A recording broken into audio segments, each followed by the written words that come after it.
दोस्तों पिछले पार्ट में हमने देखा कि युग अपने ग्रेड 5 मैजिक का इस्तेमाल करता है और उसका हमला सीधा उस मैजिकल बीस्ट जारनाग पर जाकर लगता है। अब आगे तभी जारनाग इन पर पलटकर हमला करने के लिए बढ़ता है, लेकिन अगले ही पल उसके मुंह से जोरदार तरीके से खून बहने लगता है और ये देखकर सभी हैरान रह जाते हैं। इसी मौके पर रेन भी अपना ग्रेड 5 मैजिक थंडरबोल्ट इस्तेमाल करती है। आसमान से एक भयंकर बिजली गिरती है और सीधे जारनाग पर जाकर जोरदार धमाका करती है। तभी युग ये देख तुरंत मरीना से कहता है उसका सर काट दो। मरीना बिना वक्त गवाए उसकी ओर दौड़ती है। साथ ही युग क्रिटिकल वेपन नाम का एक स्पेल इस्तेमाल करता है जिससे मरीना की तलवार एक चमकती हुई मैजिकल ब्लेड में बदल जाती है। अब मरीना सीधा जाकर उस पर जोरदार हमला करती है और आसमान में अचानक काले बादल छा जाते हैं और जारनाग की कहानी वहीं पे खत्म हो जाती है। उसका सिर धड़ से अलग हो जाता है। इसके बाद आखिरकार इन चारों ने मिलकर उस हाई रैंक मैजिकल बीस्ट को हरा ही दिया। इसके बाद युग जो लाइव स्ट्रीमिंग पर सब कुछ दिखा रहा था सभी दर्शकों से कहता है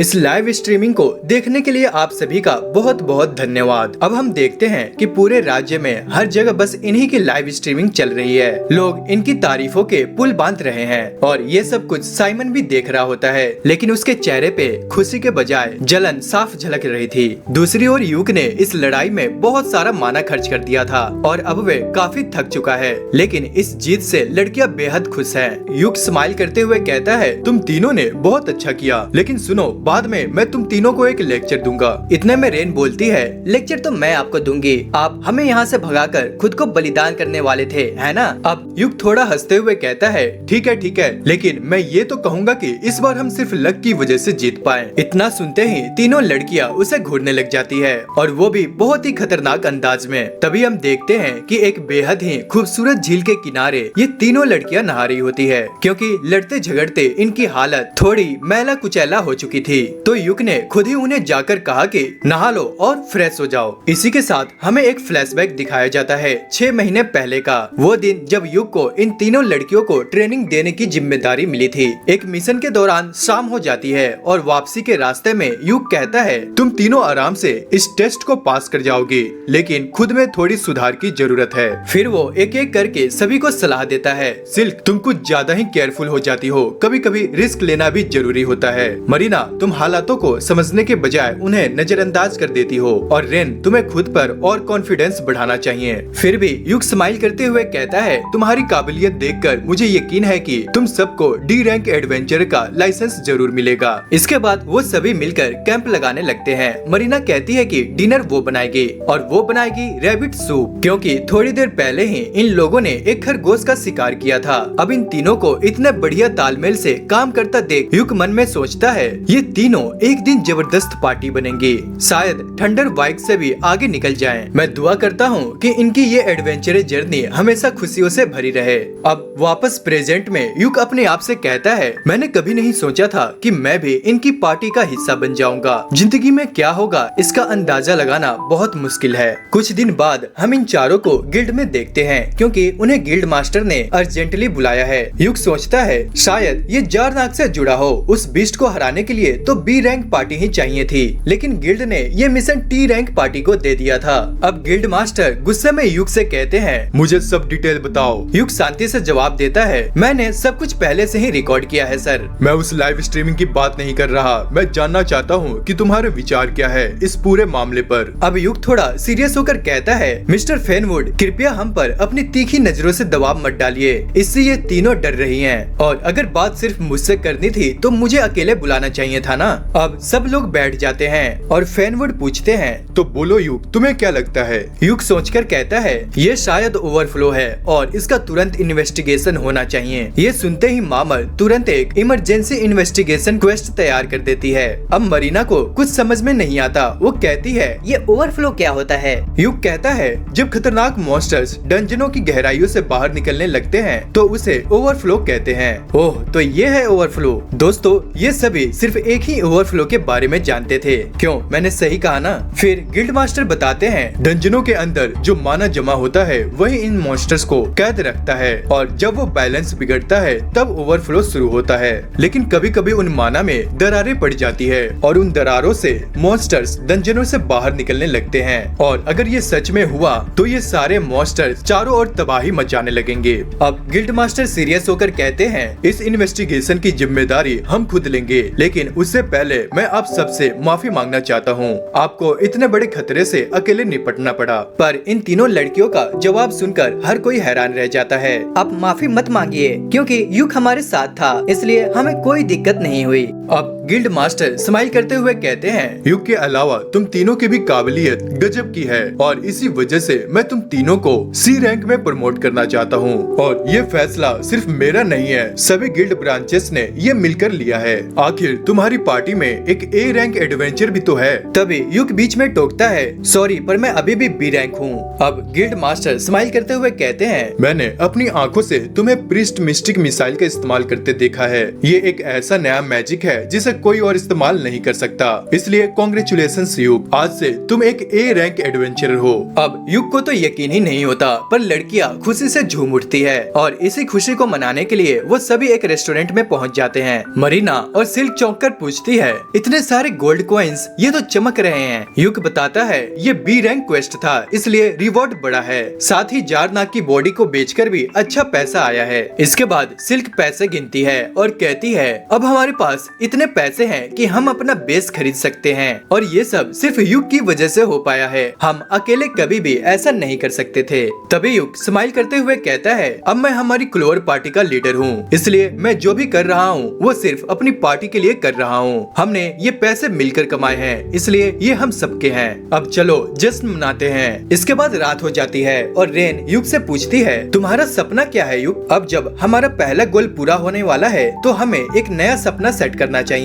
मेरा सपना है क्रोमैटिक डार्कनेस डंजन के सबसे डीपेस्ट फ्लोर तक पहुंचना। अब ये सुनते ही सारी लड़कियां हैरान रह जाती है, क्योंकि वहाँ एक एबिसिस गेट है, एक ऐसा रास्ता जो सीधा अंडरवर्ल्ड तक जाता है। पर युग अंडरवर्ल्ड में नहीं जाना चाहता, वो तो बस इस दुनिया की आखिरी हदों को अपनी आंखों से देखना चाहता है। युग कहता है मेरे अंकल इस एक्रोमैक्स डंजन में गए थे, लेकिन वो उसे पार नहीं कर सके। उनकी कहानी ने मेरे दिल में कुछ जगा दिया और अब मैं उस गहराइयों को देखना चाहता हूँ। इसके बाद मरीना जोश में कहती है तो चलो वहाँ चलेंगे और उसकी लाइव स्ट्रीमिंग भी करेंगे। अरे इतना आसान नहीं है ये, वहाँ जाने के लिए गवर्नमेंट की परमिशन लेनी पड़ेगी और पूरी पार्टी का ए रैंक होना जरूरी है। मरीना अब जोश में आ जाती है और कहती है हम आपके इस सपने को सच्चाई में बदल कर रहेंगे।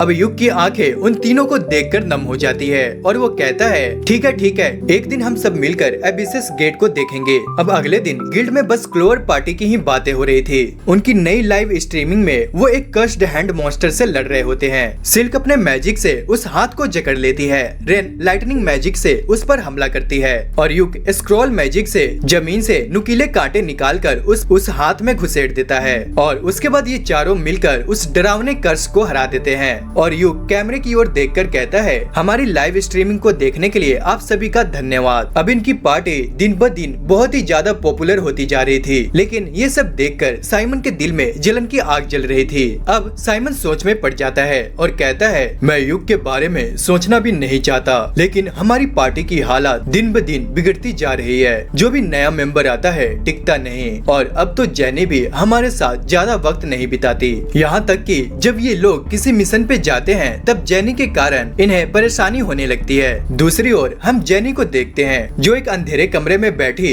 युग की लाइव स्ट्रीमिंग देख रही होती है और तभी हम बैरी को देखते हैं जो एक सराय में बैठा शराब पी रहा होता है। वो साइमन से कहता है हम उसे वापस बुलाने की बात क्यों नहीं करते? अब मुझे लगता है कि उसकी वजह से हमारी पार्टी एकजुट रहती थी, पैसे की कमी के कारण उसने हमारी पार्टी छोड़ दी थी। अब हम जेनी के हिस्से का कुछ पैसा उसे देने लगेंगे, क्योंकि अब जेनी हमारे लिए उतनी प्रॉफिटेबल नहीं रही। साइमन कहता है तुम सही कह रहे हो। इसके बाद हम रात के समय युग और उसकी पार्टी को मिशन से लौटते हुए देखते हैं। अब उन्हें गिल्ड में जाकर अपनी कामों की रिपोर्ट देनी थी, लेकिन तभी मरीना कहती है मुझे लगता है युग और मिस मामर एक दूसरे के काफी करीब है। अब युग स्माइल करते हुए कहता है ऐसी बात नहीं है, मैं उन्हें बहुत पहले से जानता हूँ। वो गिल्ड की सबसे मेहनती कर्मचारी में से एक है। अगर तुम्हें उनके बारे में और ज्यादा जानना है तो अपने माता पिता की पीढ़ी के साहसिक योद्धाओं से पूछो। तुम मेरे और उसके बारे में ऐसा क्यों सोच रही हो? अब रेन कहती है क्योंकि मरीना जलन महसूस कर रही है। अब मरीना घबराकर कहती है नहीं ऐसा कुछ नहीं है।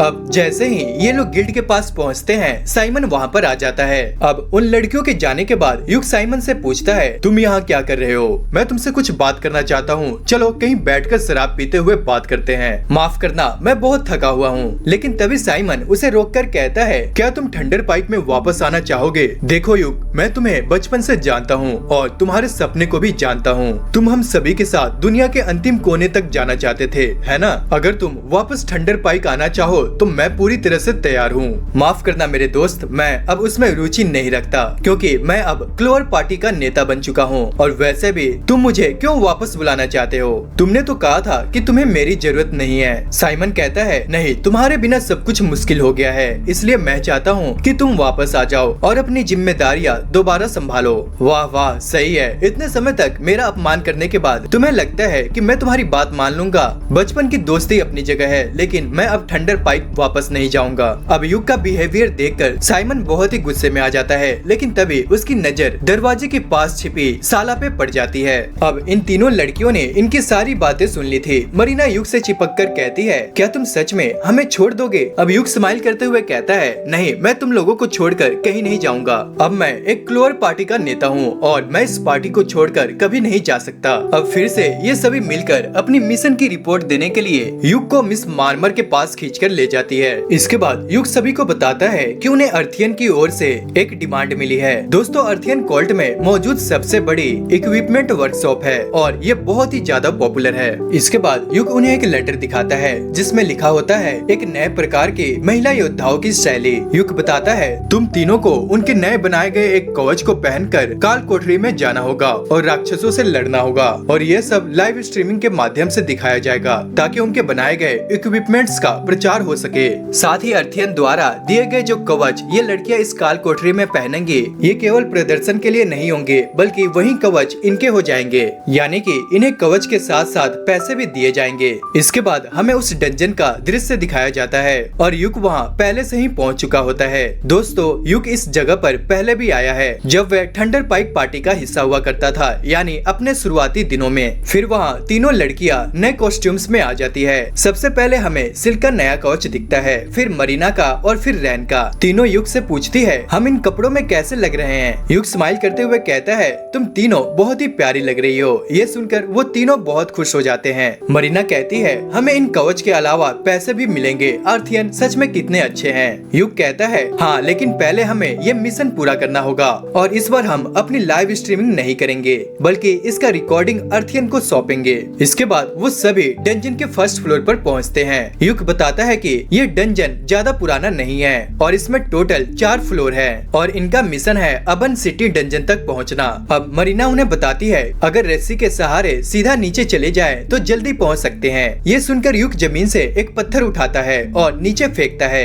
लेकिन वह पत्थर थोड़ी ही दूर जाकर अपने आप चकनाचूर हो जाती है। इसका मतलब यह है कि यहाँ कोई मैजिक फोर्स है जो हमें सीधा नीचे नहीं जाने देगी, इसलिए चाहे कुछ भी हो जाए नीचे मत गिरना। रैन अब भी नाराज लग रही थी। युग उससे पूछता है, क्या बात है रैन, तुम गुस्से में लग रही हो? अब सिल्क और मरीना एक साथ बोल पड़ती है, अरे अब लड़कियों की दिल की बात नहीं समझते। तभी युग नोटिस करता है कि रेन ने अपने नए कवच के रंग से मेल खाने वाली एक सुंदर रिबन पहनी है। वो स्माइल करते हुए कहता है, ये रिबन तुम पर बहुत ही ज्यादा प्यारी लग रही है और तुम बहुत ही सुंदर लग रही हो। अब ये सुनकर रेन शर्मा जाती है और शर्म के मारे युग के सीने से लग जाती है और ये देखकर मरीना और सिल्क चिढ़ाते हुए कहती है, ओहो देखो तो, चेहरा तो टमाटर जैसा लाल हो गया है।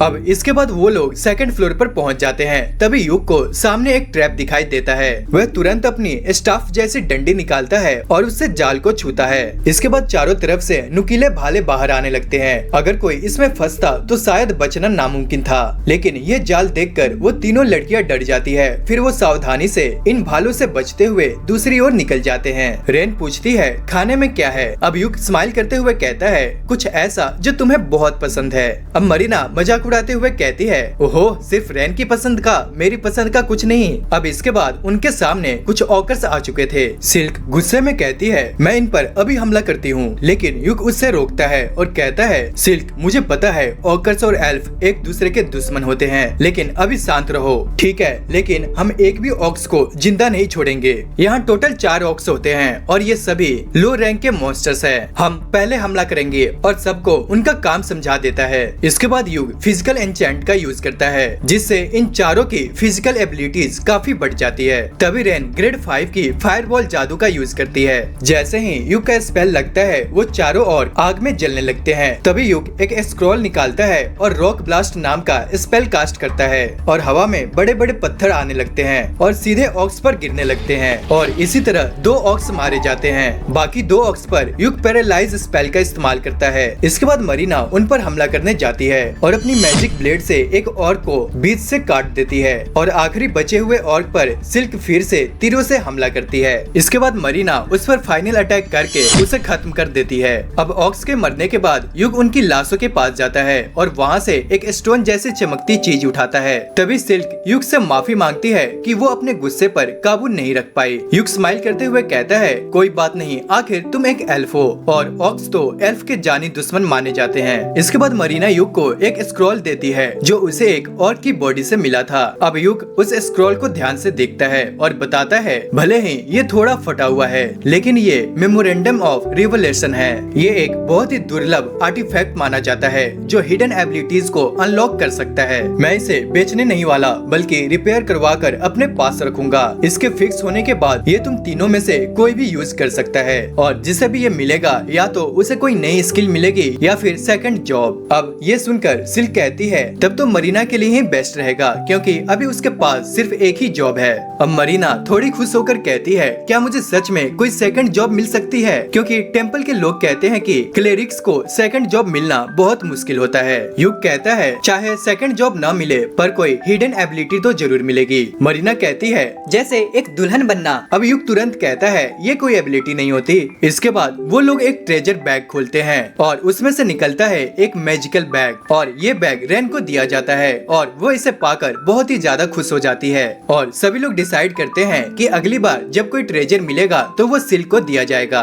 इसके बाद वो सभी लोग अपने अपने स्टेटस और इन्वेंटरी चेक करते हैं। युग एक स्क्रॉल यूज कर चुका है। सिल्क ने 5 तीर इस्तेमाल किए हैं और अब उसके पास 20 तीर बचे हैं और मरीना पूरी तरह से हेल्दी और ताकतवर है। थोड़ी ही देर में हम इन्हें 3rd फ्लोर पर देखते हैं जहाँ युग सभी को सतर्क रहने के लिए कहता है। वो बताता है कि उसने सुना है कि एडेंट सिटी डंजन के दरवाजे के पास एक बॉस मॉन्स्टर होता है लेकिन पिछले 10 सालों में किसी ने भी उसे नहीं देखा। इसके बाद ये लोग 4th फ्लोर पर पहुंच जाते हैं। युग बताता है कि उस दरवाजे के पास कई शैडो स्टॉक्स पहरेदारी करते हैं। हालांकि उसने खुद कभी नहीं देखा लेकिन कहा जाता है कि वो पूरे काले होते हैं और उनकी आंखें चमकती है। अब जैसे वो सभी ऊपर देखते हैं वहाँ एक शैडो स्टॉकर था। 10 साल में किसी ने भी इन्हें नहीं देखा था लेकिन अब वो उनके ऊपर था। अब युग को लगता है कि वह नीचे नहीं आ पाएगा क्योंकि ये कूद नहीं सकते लेकिन अगले ही पल वो शैडो स्टॉकर जोर से कूदता है और इनविजिबल बैरियर को तोड़ते हुए नीचे आ जाता है। ये देखते ही युग एक स्क्रॉल निकालता है और एक स्पेल कास्ट करता है जिससे सभी की बॉडी और वेपन एनहांस्ड इंचेंटेड हो जाते हैं। तभी मरीना पर शैडो स्टॉकर जबरदस्त अटैक करता है जिससे मरीना का डिफेंस बैरियर टूट जाता है और वह दूर जाकर गिरती है। अब युग हैरान हो जाता है क्योंकि उसकी मल्टी एन्चेंटेड बैरियर आसानी से टूट गया। युग और सिल्क शैडो स्टॉकर से भिड़ने के लिए तैयार हो जाते हैं। शैडो स्टॉकर फिर से अटैक करता है और इस बार युग प्रोटेक्शन स्पेल यूज करता है लेकिन उसका बैरियर भी टूट जाता है। इसके बाद वो ब्लिंक शैडो का इस्तेमाल करता है और शैडो स्टॉकर के पीछे जाकर अपनी तलवार पर मल्टीपल स्पेल्स इकट्ठे कर उस पर हमला करने ही वाला होता है कि सभी स्टॉकर अचानक डार्क मैजिक कास्ट कर देते हैं और इस डार्क मैजिक की वजह से युग की सोल घायल हो जाती है और उसका शरीर वहीं पे गिर जाता है। तभी शैडो स्टॉकर फिर से डार्क मैजिक यूज करता है लेकिन इस बार रेन होली शील्ड कास्ट करती है और उसके हमले को रोक देती है। सिल्क अपनी मैजिक से शैडो स्टॉकर पर हमला करने की कोशिश करती है और ठीक उसी समय रेन युग को हील करने लगती है लेकिन युग तो सांस ही नहीं ले रहा था और ये देखकर रेन घबरा जाती है। अब मरीना अपनी पूरी ताकत से हमला करती है लेकिन शैडो स्टॉकर बड़ी आसानी से उसके अटैक से बच जाता है पर रेन हार नहीं मानती। वह आइस मैजिक से सीधा अटैक करती है लेकिन शैडो स्टॉकर फुर्ती से उसके हमले को चकमा देकर मरीना के पीछे आ जाता है और एक ही झटके में मरीना पर वार कर देता है और इससे पहले कि रेन कुछ समझ पाए शैडो स्टॉकर पलटकर उस पर भी हमला कर देता है। अब रेन भी घायल हो चुकी थी और मैदान में बस सिल्क ही बची हुई थी लेकिन तभी एक चमकदार शील्ड सिल्क को घेर लेती है और सारे डार्क स्पेल्स उस पर टकराकर गायब हो जाते हैं और ये किसी और ने नहीं बल्कि युग ने किया था। हालांकि ऐसा करने की वजह से उसका स्क्रॉल जल चुका था लेकिन युग अपने अंदर की सारी ताकत इकट्ठा करता है और एक ही साथ में 5 मल्टीपल स्पेल्स कास्ट कर देता है। इन स्पेल से शैडो स्टॉकर पूरी तरह से जकड़ जाता है और फिर युग उस पर ग्रेविटी मैजिक डाल देता है, जिससे वो जमीन से चिपक कर छटपटाने लगता है। अब बारी थी टीम वर्क की। सिल्क अपने मैजिक से शैडो स्टॉकर को फिर से जकड़ लेती है। मरीना अपनी मैजिक ब्लेड से उस पर डायरेक्ट स्ट्राइक करती है और रेन एक शक्तिशाली होली मैजिक का यूज करती है, जिससे वो काली परछाई वो शैडो स्टॉकर पूरी तरह से खत्म हो जाता है। टीम ने मिलकर एक बार फिर से इम्पॉसिबल को पॉसिबल कर दिया था। अब जैसे ही सब ठीक होते हैं, मरीना खुशी से युग को झप्पी दे देती है। अब रेन इसे देखकर स्माइल करते हुए कहती है, युग, तुम्हें मरीना को इतना कस के गले नहीं लगाना चाहिए। अरे मैंने तो गले नहीं लगाया, मेरे हाथ तो खुले हुए हैं। इसके बाद युग उन तीनों से कहता है, अगर तुम लोग नहीं होते तो शायद मैं इस शैडो स्टॉकर को नहीं हरा पाता। तभी रेन बताती है, ये कोई साधारण शैडो स्टॉकर नहीं था, ये एक ऐसी काली शक्ति थी जिसे इस दुनिया में नहीं होना चाहिए। और इस सिचुएशन को देखकर तो यही लग रहा है कि ये एक ओवरफ्लो हो सकता है। अब इसी दौरान रेन चुपचाप युग के पास आती है और उसके जख्मों को हील करने लगती है। वो धीरे से कहती है, युग देखो, तुम्हें सब कुछ अकेले करने की जरूरत नहीं है, हम एक टीम है और हम ये सब कुछ साथ में करेंगे। अब युग स्माइल करता है, ठीक है, अब हम एक एक करके बताते हैं कि हमने क्या क्या यूज किया। मरीना और सिल्क पूरी तरह से ठीक है। रेन ने थोड़ा बहुत माना खर्च किया है और युग का माना युग्स के जरिए रिप्लेस कर दिया जाता है। अब वे सभी पहुंच जाते हैं आयरन रस्ट डंजन के सबसे गहरे हिस्से में, जहां उन्हें एक दरवाजा दिखाई देता है और ये दरवाजा ऑड्रीड अर्बन सिटी डंजन से जुड़ा हुआ था। कहा जाता है कि कभी इस जगह पर लोग रहा करते थे और अब इस डंजन में क्या है इसका पता लगाना इन चारों का काम है। तभी रेन बताती है, कुछ लोगों का कहना है कि एब्सिस गेट ऐसे आर्टिफैक्ट्स है जिन्हें प्राचीन सभ्यताओं ने बनाया था ताकि वो एक दुनिया से दूसरी दुनिया में जा सके। अब जैसे ही वो दरवाजे को छूते हैं, उनका क्वेस्ट कंप्लीट हो जाता है। अब युग सीधा गिल्ड में जाकर अपनी क्वेस्ट रिपोर्ट सबमिट करता है। उसने न सिर्फ शैडो स्टॉकर के बारे में रिपोर्ट दी, बल्कि अपने रिकॉर्ड किए गए वीडियो के जरिए गिल्ड को सबूत भी दिखा दिए। अब मामला यहाँ पे सीरियस था। गिल्ड में इनसे पूछताछ की जा सकती थी, इसलिए डिसाइड किया गया कि ये चारों अभी 2 दिन तक कोर्ट में ही रहेंगे। अब ये सुनकर मरीना कहती है, क्यों ना हम सभी एक साथ डेट पर चले, वैसे भी इस टाउन को एक्सप्लोर करने का मौका भी मिल जाएगा। अब सभी उसकी बात पे एग्री करते हैं और युग कहता है, ठीक है, हम कल इस टाउन को एक्सप्लोर करेंगे। अब सिल्क और रेन युग का हाथ पकड़कर अपनी अपनी पसंद बता देती है कि वो क्या करना चाहती है। युग कहता है, इतनी सारी जगह घूमने के लिए हमें एक प्लान बनाना होगा और मैं बहुत अच्छा प्लान बना सकता हूँ, क्योंकि जब मैं दूसरों को सपोर्ट किया करता था तो मैं बेस्ट प्लानर हुआ करता था। और युग की ये सीरियस शक्ल देखकर तीनों उसकी तरफ देखती है और जोर से हंस पड़ती है। और दोस्तों, इसी के साथ सेकंड पार्ट हमारा यहाँ पे खत्म होता है। और अगर आपको इसका नेक्स्ट पार्ट चाहिए तो मुझे कमेंट करके जरूर बताएं। और अगर आपको ये वीडियो पसंद आई तो चैनल को सब्सक्राइब करना ना भूले, क्योंकि इससे हमें बहुत ही ज्यादा मोटिवेशन मिलता है। तो गाइस, मिलते हैं नेक्स्ट वीडियो में।